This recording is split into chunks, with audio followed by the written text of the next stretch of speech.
81% of polling stations. Wine's party said on social media that a helicopter had landed in the grounds of his house in the capital Kampala and forcibly taken him away to an unknown destination. The son of the opposition leader said both his parents have been seized by the military. Meanwhile, police in Uganda have denied allegations that presidential candidate Bobi Wine was abducted as vote counting continues in the East African nation amid an internet blackout.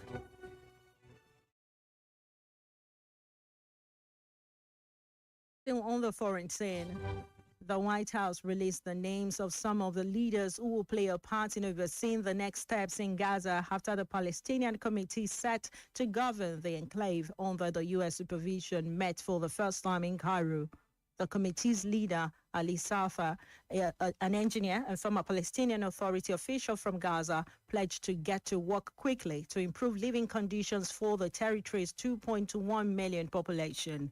The executive board member include U.S. Secretary of State Marco Rubio, Trump envoy Steve Witkoff, Trump's son-in-law Jared Kushner, former British Prime Minister Tony Blair, among others. Under Trump's plan, South Technocrat Committee will run day-to-day affairs in Gaza under the oversight of a Trump-led Board of Peace, whose members have not yet been named.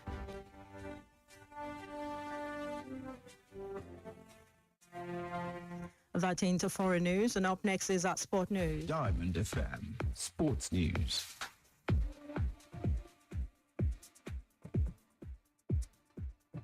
From the exciting world of sport today, Super Eagles defender Calvin Bassey has reflected on the Super Eagles semi-final defeat to the Atlas Lions of Morocco and insisted that the team will go all out to secure third position, Daily Post report. Bassey was one of the top performers for the Super Eagles in the defeat to the host in Rabat on Wednesday night.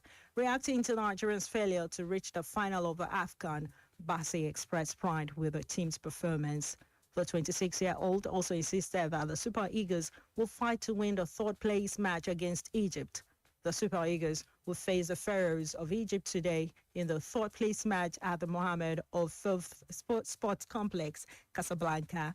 Bassey will miss the clash with Osam Hassan's side due to suspension.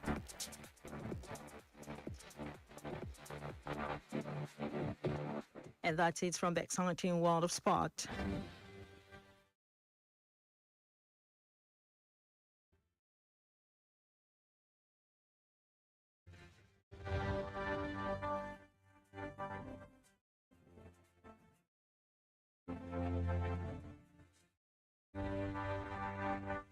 With that, we've come to the end of news on the hour. But before we go, here's a recap of the major highlights. Oyo governor gives 5 million naira each to families of Old Oyo National Park attack victims. Edo deputy governor dismisses plot to divide him, Okpebolo. Kebbi government announces date for the popular Gongo Fishing Festival. On the foreign scene, Uganda's president heads for victory in the presidential election. From the world of sport, Super Eagles defender Bassey says the team will push hard to beat Egypt for AFCON third place.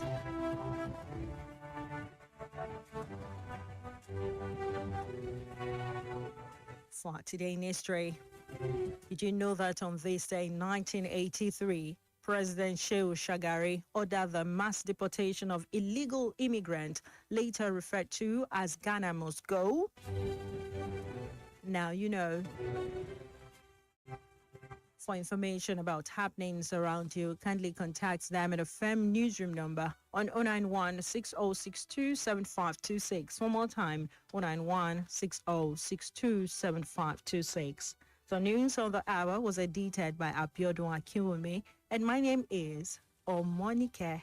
Babatunde. Thank you for listening to your shining supreme station, and please stand by for the news in Yoruba language.